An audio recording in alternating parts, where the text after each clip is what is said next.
and management that they remembered to invite me to give this talk. I thank the Vice Chancellor, the Chancellor of the University, the head of the department,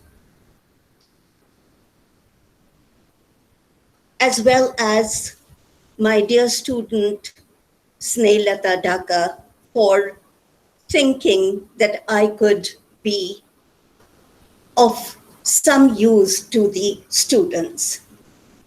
The topic chosen for today is literature as communication, with appended information on how it can be very significant during the corona times, during the pandemic. There are three things that we will be taking into account, interfacing them, looking at their interconnections, and that is literature, communication, and the pandemic. We are aware that any event in history, a major upheaval in history, be it a war, be it the partition 1947, or be it any tsunami or a cyclone, it takes all the attention. And this pandemic, like the Spanish flu that happened at the end of the 19th century, takes us into ourselves. And that is where literature becomes important. Taking up literature, so what is literature? And how does it communicate to us? Literature is our first teacher. We hear literature around, we see literature around as soon as we open our eyes. The sounds around us, the scenes around us, that is all literature. For literature is reality. Reality that is not imitated, but which becomes a verisimilitude of imitation. Literature is not the mirror, but the image in the mirror that we form. So our first sounds come from literature around us. Our first pictures come from literature around us. The sounds that we hear, beta bol, papa bol, mama bol, ye sab literature ka part hai. It is all a part of literature. As we grow up into childhood, literature surrounds us in every way. In the way that we eat, that we play, that we sing, that we sleep, literature is all around us. When we don't want to eat and we are coaxed to eat, then we hear our parents coaxing us. And that element we imbibe as we coax others into being in tune with us. When we play, we are using literature. When we sleep, and if we don't sleep, we know that the lories that Mama sang are all literature. Literature is handed down to us through the ages. It becomes a part of our being. We are literature. We are literature in the sense that literature is our history. Gradually, this history becomes part of us. And with our own sense of our being, we recreate this history and new literatures are formed. Some literatures are written down and they are handed down to posterity. But each one of us is a part of literature. Each one of us is literature. The father of literature had said, Aristotle had said, that it is a representation of man in action. A representation of what? A representation of what was, a representation of what is, a representation of what will be. Of what was, the representation gives us history. Of what is the sociology. Of what will be is the ethics, the morality, the purpose of our being. And when we take representation of man, the man is us. So the representation of man and in action, that is very important. The time and the place. Each one of us is governed by the time and place. When literature is written down, it gives us, or when it is spoken, or when we are speaking, literature becomes the source of reference. It creates a way to record our thoughts and ideas. It opens up spaces for everything. It is another form of life being lived. And most of all, literature provides insights. It shapes our perspectives about ourselves through the world.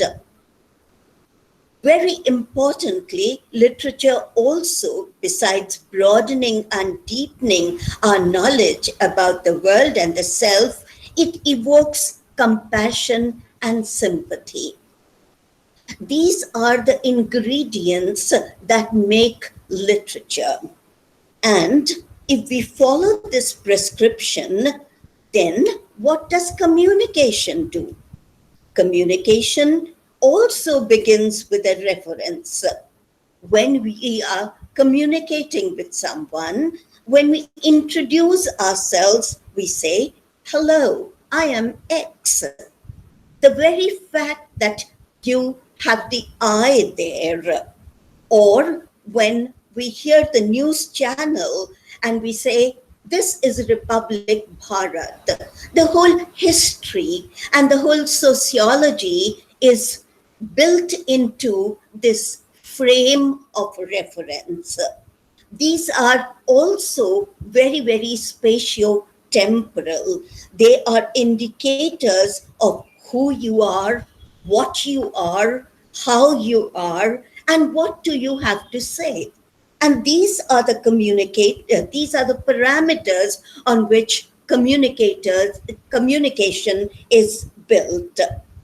Communication is to build a contact, to encash a contact, to enrich a contact. And it is through literature that we do it.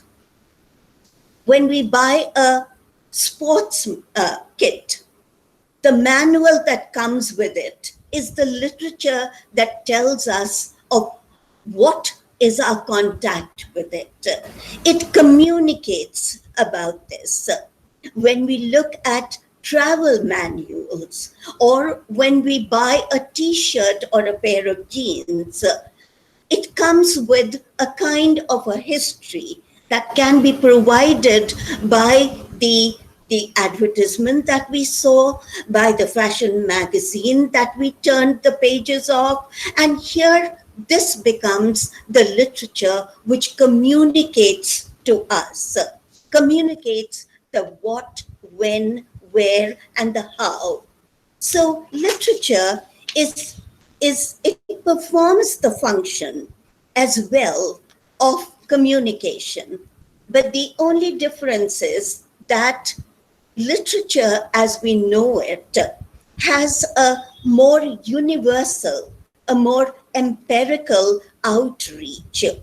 Communication, on the other hand, is for a specific moment, for a given purpose, for a given time period. Communication is interpersonal, but literature is for one and all. However, literature is also interpersonal in the sense that when we read a play, when we read a story, when we read a novel, it means very different to us. Literature is therefore, in a sense, non-paraphrasable. It is non-paraphrasable because each one makes a different meaning of it. Each one draws a different meaning out of it that pertains to his or her own lived history, his or own sociology. And communication, on the other hand, is more specific. It must project a meaning that is understood in the same way as we understand the other. So that is the difference between literature and communication. Literature is non-paraphrasable and is also non-evaluative. On the other hand, communication must be evaluated. We have to judge communication on the axis of good versus bad, but we cannot do this for literature. Literature is always good. It can only be good literature, and it can be a literature that has a palpable design, which makes it, a better literature. The palpable design is the motive behind, and all communication has a motive behind. The motive is to send across a message. It is in itself the whole channel of message conducting. So that message is very important. If we cannot give the message across, if we fall short of the message, then communication fails. But literature never fails. So literature as communication is much more powerful than literature, than communication. But communication has also got some of its own reserves. If we are thinking in another language and if we are writing in another language, the communication would fail. If we are writing a letter to our mother, for example, and we say, we think that we have to convey to her, मैं अच्छी हूँ, आशा है आप भी अच्छी हैं. मैं मजे में हूँ, आशा है आप भी मजे में होंगी, to a friend. And if we translate this into another language, then the translation might read as, I am in the well, hope you are also in the well. And then the communication would fail. So what is important for communication is that we get the precise meaning. It should be clear. It should be cohesive. It should be coherent. Whereas in literature, we have a poetic license. The writer or the speaker can use the poetic license. You can travel backwards and forwards in time. You can make a picture within a picture. It is all allowed in literature. But when we are communicating, let us say we are writing a correspondence, an email or a letter. Now nobody writes letters, but we are sending an email. If there is no clarity, then it becomes ambiguous. If we are using a language that is not acceptable to the communicator, then it becomes ambiguous. So in communication, we have to de-ambiguate the language, whereas literary language, full of allusions, full of metaphors, full of other parts of speech, can be ambiguous, but it can create a meaning through the ambiguity. You cannot communicate in a fractured way. Your sentences must be complete. But in literature, there is no such necessity. Literature has been with us through the ages. And as I said earlier, this literature has become a part of us, a very, very important part of us. We have grown up with literature. As a child at home, we had heard, certain songs and certain little stories, the Nani Dadi ki kahaniyan.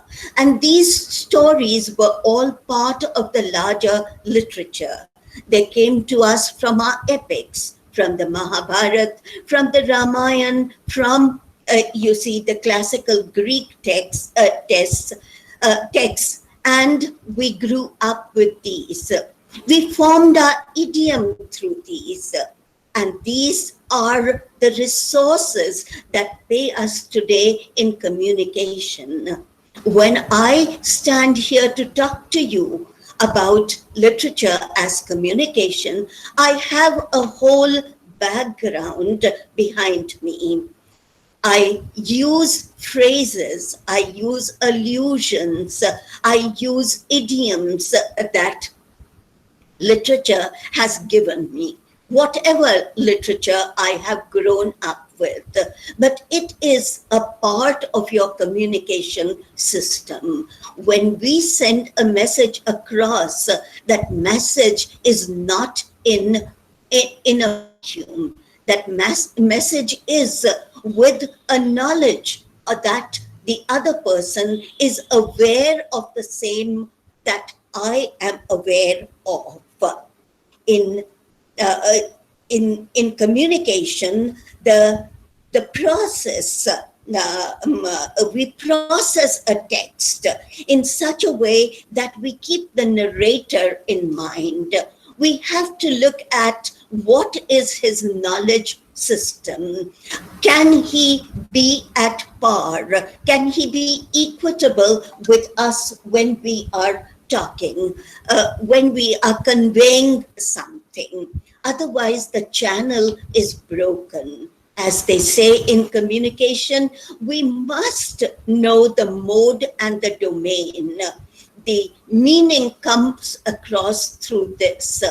If we start talking about something that is very illegal to the person that we are speaking to, who has no background as such, we cannot make any sense. So communication takes into consideration the other, whereas literature as communication does not take place, does not specifically attend to a specific other. Everyone in the world is the other. The other is more important to literature as being the other, because he perceives, his cognitory system takes into cognizance what is being said as differently. The writer is not geared or gears his writing to the other. We remember what a great poet like Robert Browning said once, that when he was writing Sordello, a very important poem of his, he said that while writing, I knew what was being said, and God knew what was being said. But later on, when the poem came out, he said, God alone knows what is being said. And this happens with most of literature, that literature has a different meaning for different people.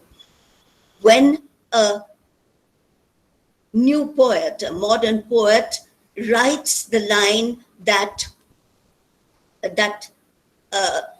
this green grass, the furniture of my soul, people might say what is being said. And this cannot be said in interpersonal communication that we know of. This cannot be said because its meaning is so deviant. Its meaning requires a different kind of an imaginary. So literature as communication is very different from communication per se. For communication to be communication, as you all know it better than perhaps I do, because you are studying it in your course right now. For communication, as I said before, it is very important to be clear. It is very important to be concise. It is very important to be coherent. If there is no coherency and you have to spend time in order to glean the meaning out, then the communication fails. Then the communication fails. If someone asks me, are you traveling to Bombay tomorrow? And if I say the Indian airline pilots are on strike, or the government hasn't opened up the flights, then you see you have to put an intertext to it. And in communication, in the way that we look at it in our day-to-day life, this is not communication clearly defined. This is a somewhat deviant form of communication. We must remember that in communication, this kind of a unclarity, this kind of a deviance is not permissible. So literature has sanctions, literature has licenses, although all literature, as I said, is a part of our history. It makes us, and literature is forever relevant, whereas face-to-face communication and the written communication cannot be forever relevant. If we take up a classic literature at the beginning of the 20th century, written, of course, during a pandemic period, The Wasteland by T.S. Eliot, when we read The Wasteland, it cannot be taken as, same as on the same wavelength as any other communication. Although it is very, very important communication, it tells you of what happens to a city. It tells you of what happens to a nation. It tells you what happens to every man who has suffered the pandemic, who has suffered war, who has suffered a terrorizing incident, of how it derails the whole system, of how, you have to look for other sources of sustenance. And in that sense, literature is forever green, is forever important, is forever something that we look towards. And today, in today's time, I was mentioning the wasteland. The wasteland is so very important. It is important because it begins with April. April, said T.S. Eliot, is the cruelest month. And for us also, in the pandemic times, April became the cruelest month. It made cities unreal, as T.S. Eliot said. As T.S. Eliot said, it made cities unreal. But as T.S. Eliot ended his poem on the three das, on the three data bano, daya rakho, or composure rakho. So to give, to be compassionate, and to retain your patience is the need of the hour. So now, coming back to the need of the hour. The need of the hour is another very, very great upheaval in history. It is a pandemic like the pandemics earlier were. It has really made our world go upside down. And a lot of literature is coming out on this pandemic. A lot of literature, whether it is poetry or short stories or novels, or the literature can be through art forms, music, or the literature can be through paintings and advertisements, basically. All this is making it a very important and significant part of the way that we communicate, of the way we are being communicated to. So if we look at the list that has been given to us by the PEN, the great society which tells us what to read, we come across very many books that are important for us to understand this, that has happened to us. So a lot of books we can refer back to.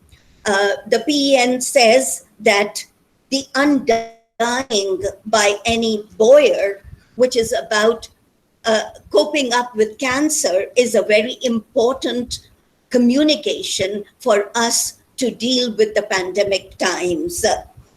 Then there is Severance by Ling Ma, which is about the pandemic in zombies and how they reacted to the pandemic. All these are teaching, all these are communicating to us of how to live with the pandemic. Ed Young's book, I Contain Multitudes, for example, tells us how we are to stand in front of challenges.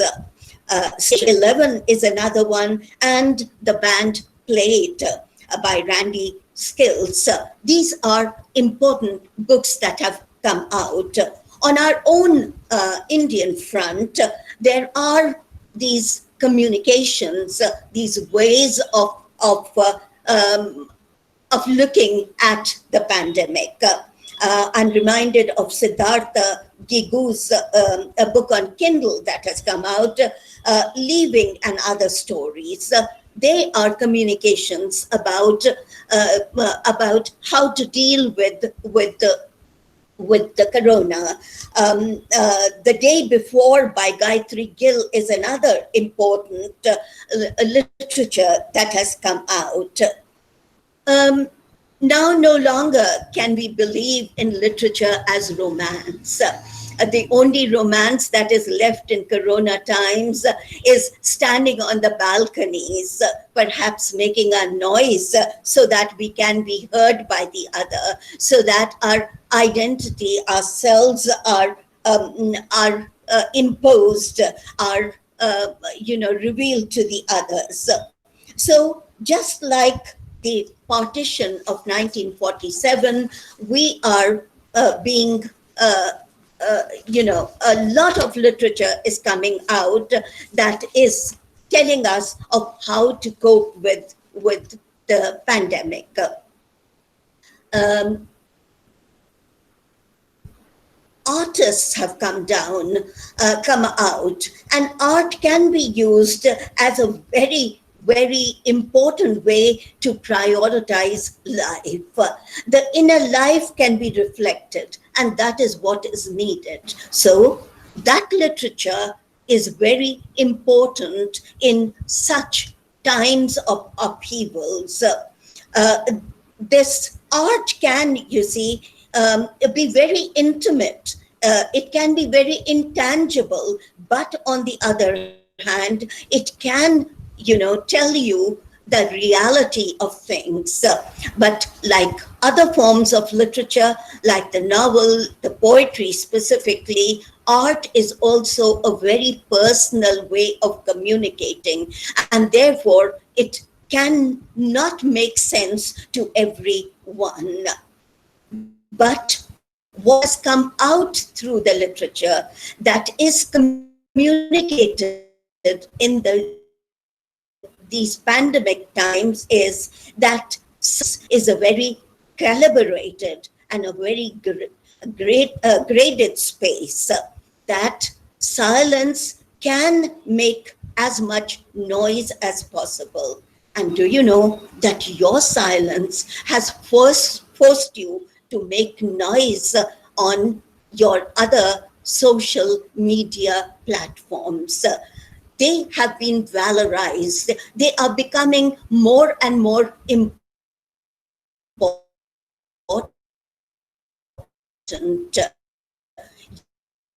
You meet meeting today on a social platform, media platform. Turn. Literature is now possible through your Twitter handle. Literature is now possible through your Instagrams. Literature in a big way, it comes across through the WhatsApp. The WhatsApp is becoming more and more powerful. Besides telling you of how to live at home, stay safe, it is also giving you an outlet to voice, you see, yourself, to voice your concerns and feedback through the voiced concerns of others. So this silence, the space of silence, is now becoming more and more congenial to a lot of literature. Literature has taken a turn in its way to communicate, and during such pandemic times, during such upheavals, it becomes a very important tool, that communicates through silence. We cannot have a face-to-face communication, but still we can communicate through our written word, which is very important. And what is literature? Literature is the written word. So literature as new formulated written word, literature which is now technologically compatible, is becoming the way that we communicate to others.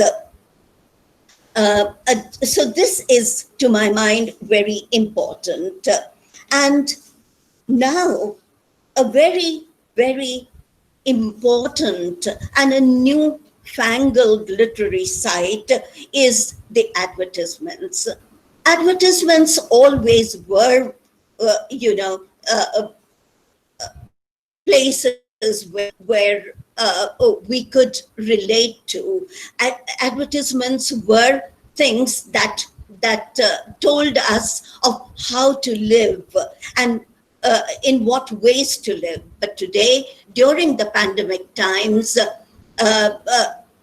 advertisements are becoming very important.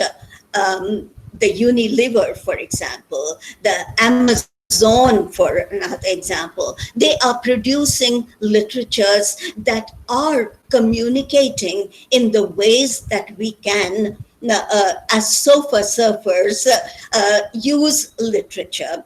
The literature, I'm reminded of a beautiful ad by Amazon that has come in recently, where there are three friends who are talking to one another, and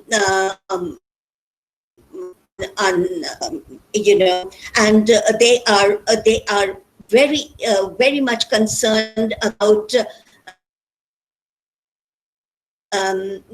the cook. They are very much concerned about the guard. They are very much about the neighbors and how they can be helpful towards them. So this is a thing that today we look out for as literature.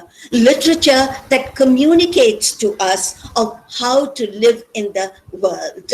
Literature that tells us about our being and tells us about our becoming. And when I earlier quoted Aristotle and I said that according to him, literature is what was, what is, and what will be. So the will be, the ethical, the moral part of it, the poetic justice that is being integrated, that is being woven into the fabric of today's community is very important. This kind of a communication is helping us to live through the times. This isolation that has been imposed upon us, this isolation is making us truly literary, is making us truly appreciators of literature and producers of literature. Each one of us, every day when we write on the Facebook, when we write on the WhatsApp as a message, that message is a corpus of the great canon of literature. So literature is not only what we get in the books. Literature is not only something that we are taught in schools. Literature is the way that we are. Literature is the way that we communicate. When we hand down to our children, the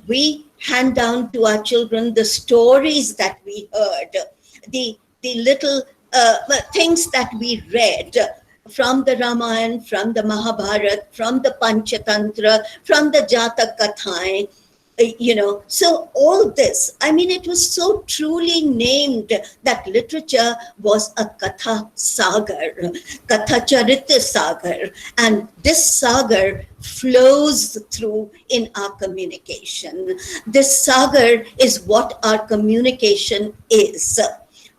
We should be thankful to the literature, writers like Devdutt Patnaik, like Amish Trivedi, who are giving us our own epics in a new form.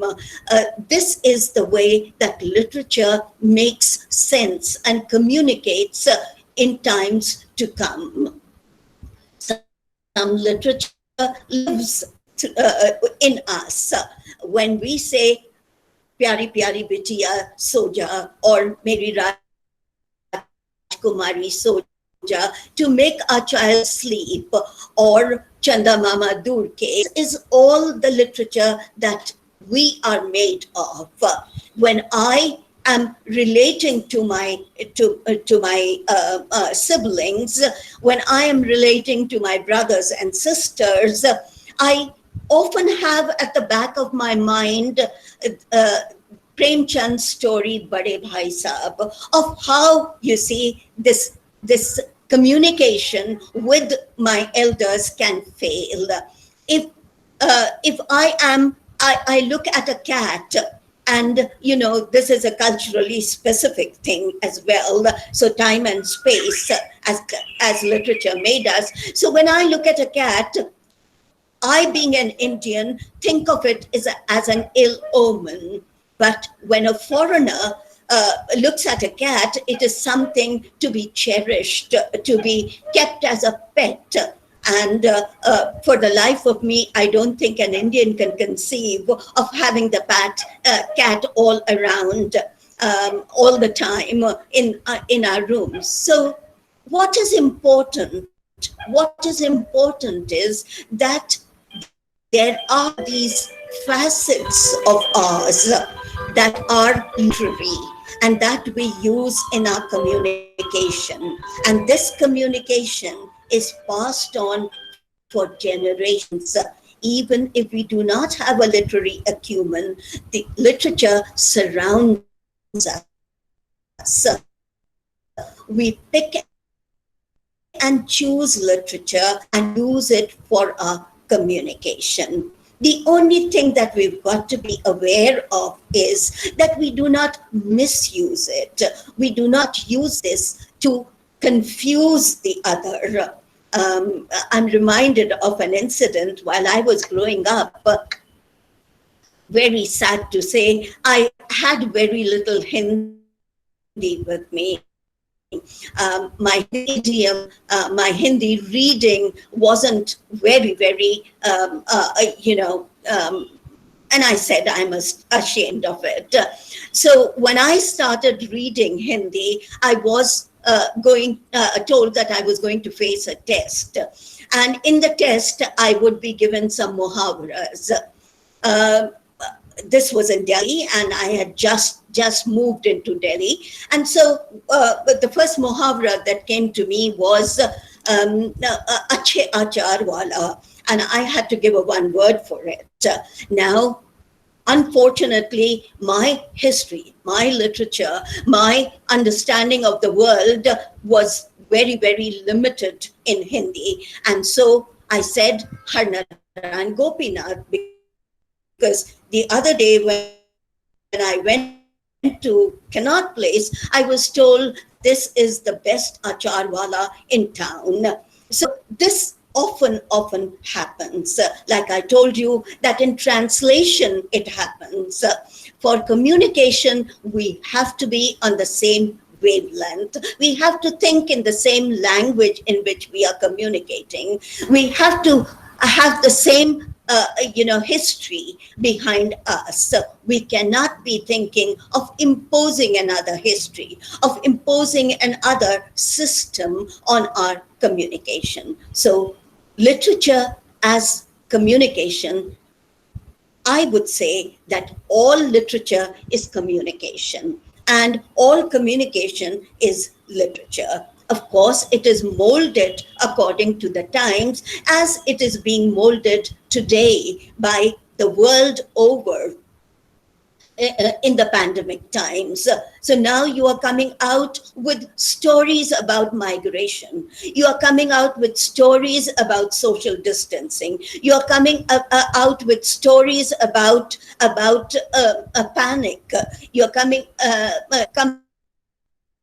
out with about interpersonal relationships, which was always there. So now these stories are specifically geared to the times, but gradually, as the stories of partition, they will become part of our history. We will use them in order to relate to our past.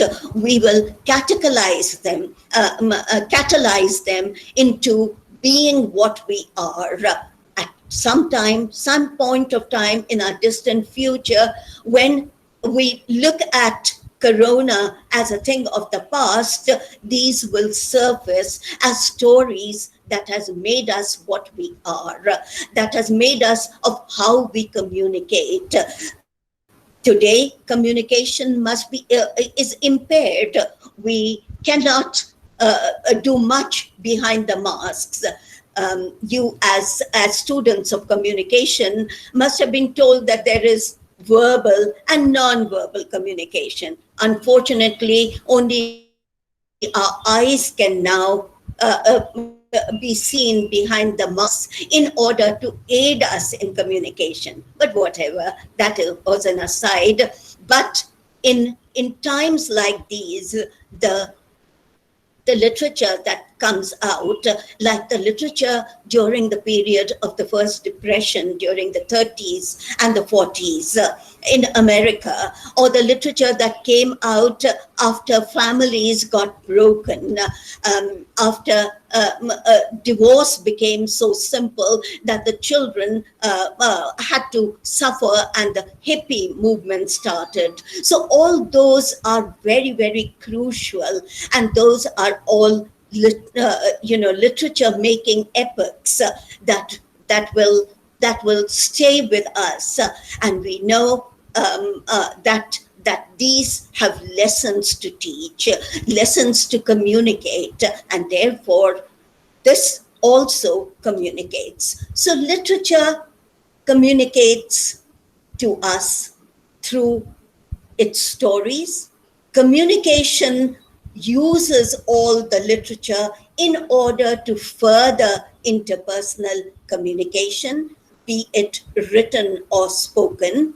And this communication becomes tinted with the times. The spatiotemporality, as they say, is very important. All this would become one day a part of what Bakhtin said. If you are aware of his dialogical statements, of what Bakhtin said, all of us will at some time become polyglots in our communication of literature. All these heterogeneous experiences that we are undergoing will become a part of our communication system, of the way that we communicate. This is a growing, and this is a part of our becoming into another person, and that other person will have new ways to communicate, which necessarily will be rooted in this experience of the corona times, of the times that we have suffered. I'm not saying that it's only the suffering. I'm not saying that it's only the suffering that gives us ways of communicating. Any incident, a joyous incident too, gives us ways of communicating. And this is because it is a pandemic, it has become one of the modes that we most likely will be using for our communication. After all the communication through literature has been punctured by epochs in history. This one more juncture, this one more puncture is going to help us to recreate a literature that will become a part of our system of communicating. Tomorrow, when we go out and meet our friends, the first things that we will be talking about is, how did we spend time? What were we doing in the past 3-4 months? They will become the ways that we are going to reveal ourselves. They are going to become the ways that we are going to imagine ourselves differently. They are going to be the ways in which we are going to be more sympathetic, more considerate. They are going to be the ways that we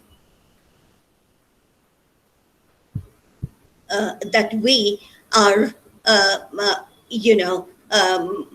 will develop a sense of empathy. And empathy is very important in all communication. It has lived through literature, throughout literature, has had this very vital virtue of empathy, and this empathy is now going to sustain us in the pandemic times, in the way that we now relate to others. And the way we relate to others is the way that we communicate to others. I think at this point we can stop and we can take in any questions that come in. Thank you so much for sharing your wisdom, ma'am. Thank you so much for giving the time such a positive angle. In such a short period of time, you have given us a tour of history with so many references from Aristotle to our childhood lullabies to present literature of writers like Amish Tripathi and Dept.of. You have painted such a beautiful picture, ma'am. I'm sure everyone is feeling the joy of your presence and have really enjoyed that talk as much as I did. Now, the session is open for questions. Participants can ask questions. The first question is from our HOD, sir, HOD of Department of Humanities, Professor Avik Chakrabarti. He says that can we say that literature is the only solace we can have ourselves during these extreme challenging times? Literature. Can I get it a little louder? Somehow the voice quality is not very good. Can you repeat the question? Sure, ma'am. Sure, ma'am. Can we say that literature is the only solace we can have to ourselves during these extreme challenging times? Literature helps in language, true, but more than that, it gives us the inspiration to live. Is that you refer to? Uh, okay. Uh, Now, literature has always inspired people for the good, inspired people for the bad as well. The reactions, as I say, come very differently. But if you say that literature is the only solace, I would interpret it in a very, very different way. Literature is relationships. Relationships are embalming in these days. Literature is friendship, and friendship is strengthening in these days. Literature is sustaining, and we are sustained by the environment around us that we create around us. I take literature as a philosophy. I take literature as the essence of our being. And in that sense, literature is going to be a solace in pandemic times. But literature is so varied. There are so many manifestations of literature. Art is literature. Music is literature. Movies that we see are literature. And you believe me that these are what we are turning to in the pandemic times. Even cooking. I see a flourish and a flurry of cooking sites.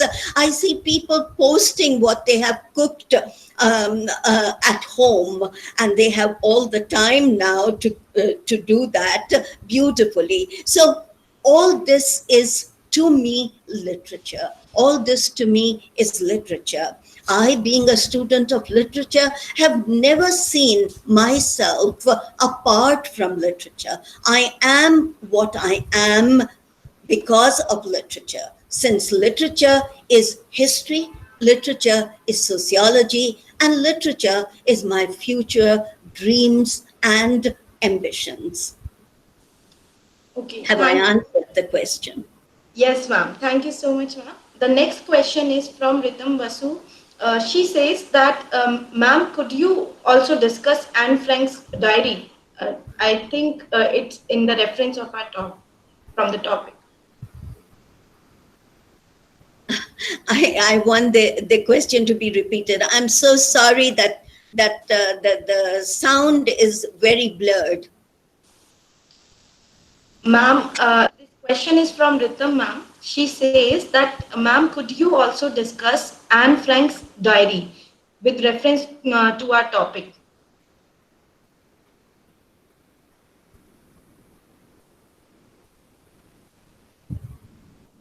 Can we discuss what? Anne Frank's diary. Oh, Anne Frank's diary. Believe me, my friend, that all diaries, all memoirs, all letters are very, very significant parts of literature. Autobiographies as well are very important part of literature. So a diary written by Anne Frank can be used in so many ways. Can be, it can be taken as a whole manifesto of how to live your life in disadvantage, in times of disadvantage. So, of course, yes, that is very important as a part of communication. All letters communicate to us.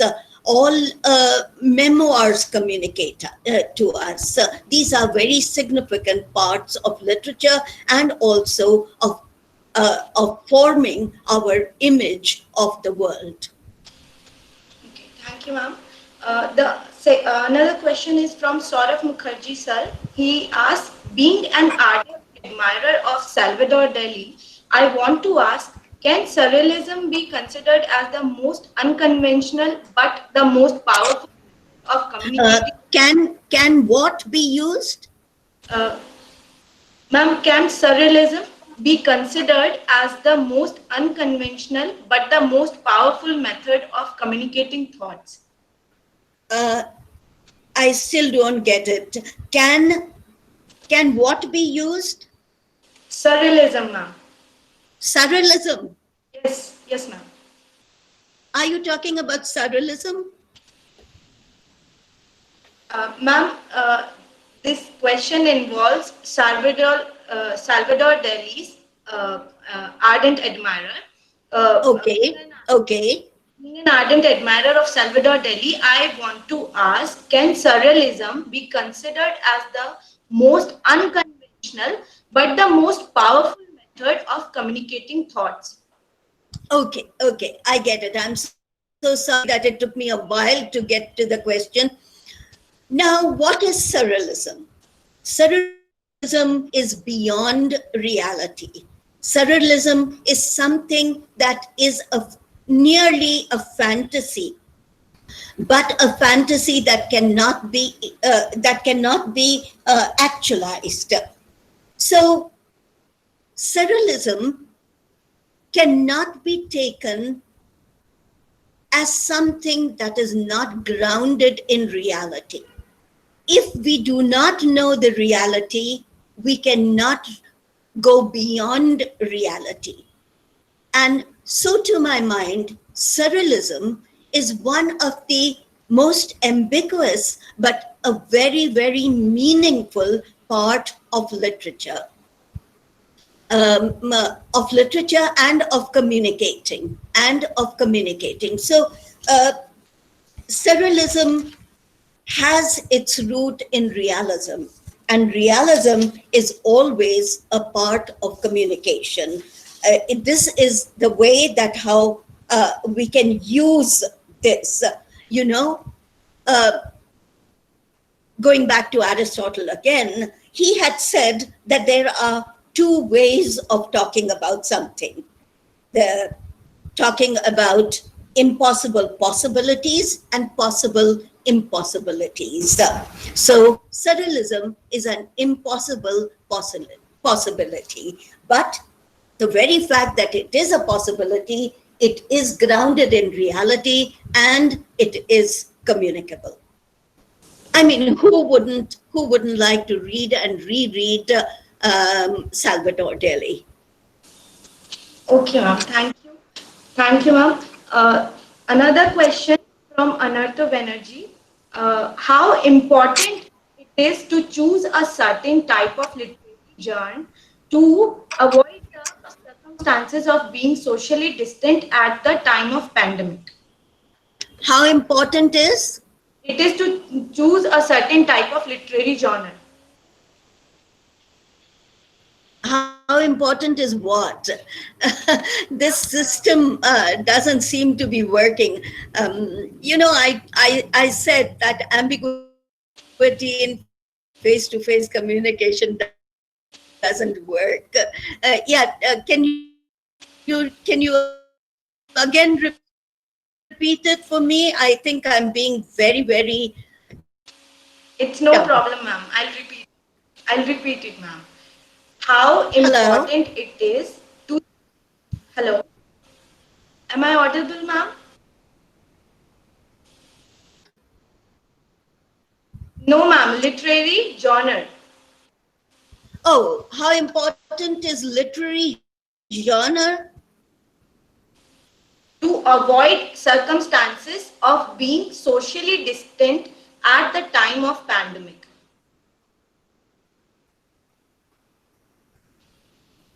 I'm afraid that the question hasn't come through at all. If you can, if somebody could write it for me, that would be better. Ma'am, I'll just share my screen so that you can read the question. Okay, okay. I get it. I have it here. How important is to choose a certain type of literary genre to avoid the circumstances of being socially distant at the time of pandemic? Is that the question? Yes, ma'am. Yes, ma'am. Okay, okay. Um,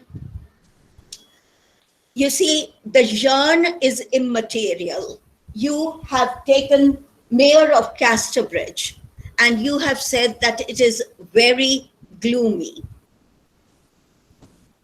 Mayor of Casterbridge, to my mind, is not all gloom at all. And let me take it in another way and try to answer your question. Literature always is about two things. It is about love and it is about death. Love can be a love that is reciprocated.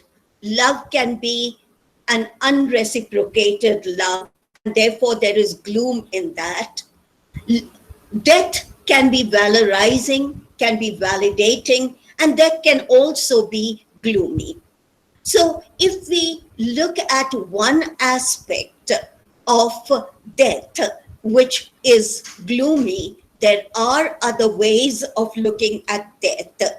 Death, if we look at, the Gita, then the thing comes through that death, of course, is nothing but a payment of the dues of life. And as such, we are paying all the dues all the time. So to my mind, no genre has a specific time to communicate. No genre has a specific mood that it communicates. Every genre can be taken to communicate differently. A ghost story, a gargoyle, a gothic image, they can, in a way, help us to reset our mood rather than to dampen the mood.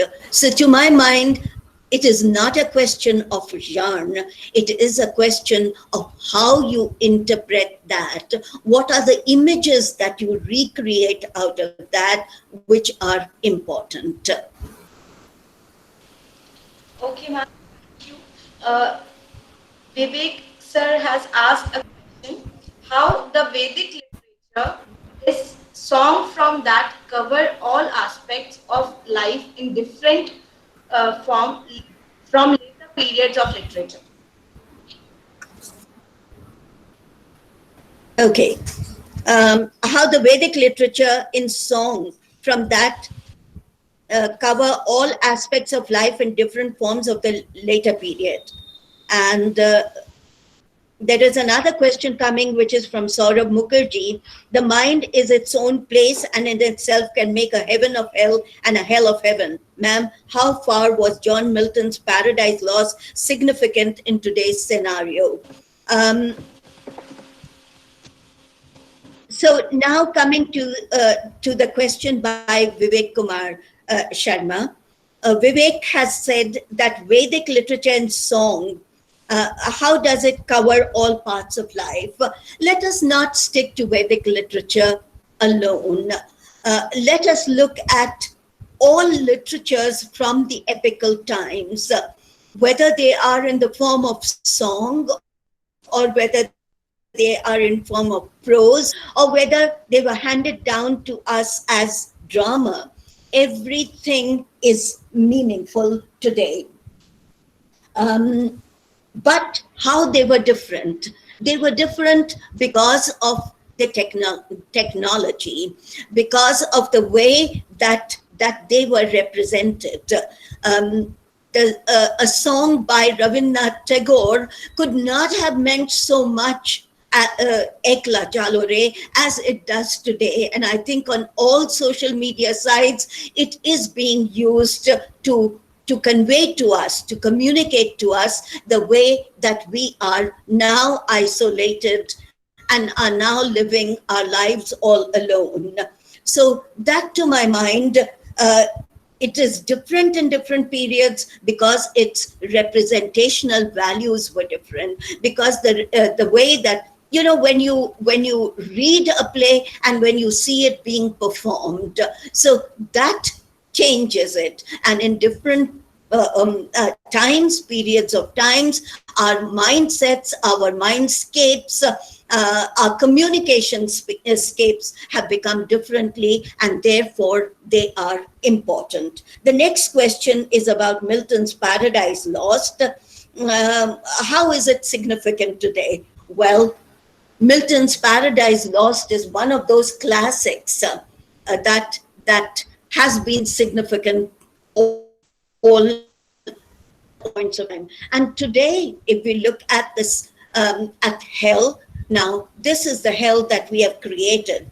But to make the most of hell is we have to learn from Satan. You remember that it was said that Satan is the hero. It is only later that Adam and Eve come in. It is only later that Christ comes in. But how to live in the worst of times, how to live in the worst of times, believing that the Almighty is all powerful and that the scene will be changed tomorrow, is what we learn from Paradise Lost. It is not only about man's first disobedience. Of course, we were disobedient to nature, we were disobedient to our environment, but it is much more than that.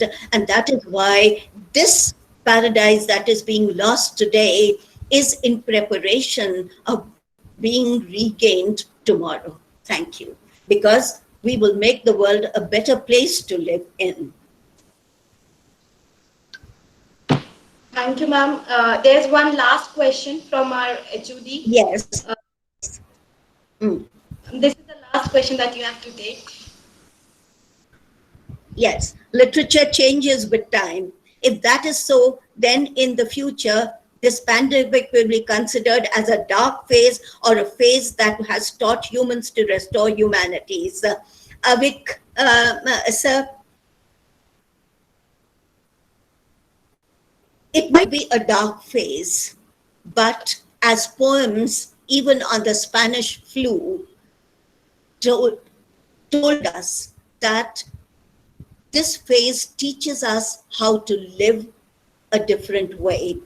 Now, it's not a dark phase, Avik, because the environment has become better. Delhi no longer suffers from the pollution, from the congestion that it earlier did. It is reteaching us lessons, how we are going to remold ourselves. And as such, it has been one of the best communicators, the greatest communicators to my mind of how we are going to turn our lives into better lives. Sambhavami yuge yuge. In every yuga, we will have a new incarnation, and this phase is also going to be incarnated not as a dark phase, but as a phase that has taught us the meaning of respecting our environment, of respecting our universe, and of respecting our place and making our place in the universe despite the fact that we are isolated. Thank you. Thank you so much, ma'am, for answering all the questions. Ma'am, now I'll hand over to the talk to Snehlata Dhaka, ma'am. Please, ma'am, begin. Thank you, Neha, and thanks a lot, our honorable esteemed guest today for this distinguished lecture. Yes, Well, I have a last I question. ask What is apologies the for all impact? the hiccups for the session in starting, but really, in this particular state, I'm having a feeling of speech bound. What to say after this quite radiating lecture about literature and communication. So I'll just try to conclude whatever was delivered by you in my words. As I find, literature regards with compassion individuals as well as nature, and it goes deeper than what statistics or historical records can tell us. So, definitely, whatever ma'am has explained, that literature and the formal communication has their own limitations, has their own structures, but each category has to be checked in their own limitation, then the beauty remains. So with this, ma'am, I, as I'm given with the opportunity to give a formal vote of thanks. So the best and the beautiful things in the world cannot be seen or even touched. They must be felt by heart. Thank you is one of such prayer among them. So with this, I consider it as a great privilege to propose a vote of thanks to all the dignitaries who have witnessed this as a memorable and successful event. Today, my words are not enough to express the gratitude. On behalf of our university and Department of Humanities, I would like to thank our esteemed chief guest, Professor Dr. Rajul Bhargava, who graced this event at a very short notice of time. This lecture of today has radiated us the role of about the role of literature and communication. I would also like to thank here our respected Chancellor Sir, Professor Satyajit Chakrabarti, Vice Chancellor Sir, Professor Dr. Vishwajoy Chatterjee Sir, Professor and Pro Vice Chancellor Sir, Dr. Satyajit Chakrabarti Sir, Dean Academics, Professor Dr. Anirudh Mukherjee Sir, Provost, Professor Dr. Pradeep Kumar Sharma Sir, and also Head of the Department Humanities, Professor Avik Chakravarti Sir. These all always stand by, guide, lead, and continue, motivate all students and teachers both here in the university. Now, I'll just conclude my vote of thanks with this comment. An event of this dimension cannot happen overnight. The wheels start rolling months in advance. So in this sequence, we have been fortunate enough to be backed by a team of very motivated and dedicated teachers and administration who made their involvement in all aspects for this event organization beyond their limiting zones of present times. Last, but not at all less important, I must say very important, all the participants for reflecting their interest in this event. They also deserve a lot of thanks from our team. With this, thank you all very much who assembled at this platform. Stay healthy, stay safe. And thank you again, ma'am. With this, I declare to end this session today. Thank you. Thank you very much. Thank you, ma'am. Thank you.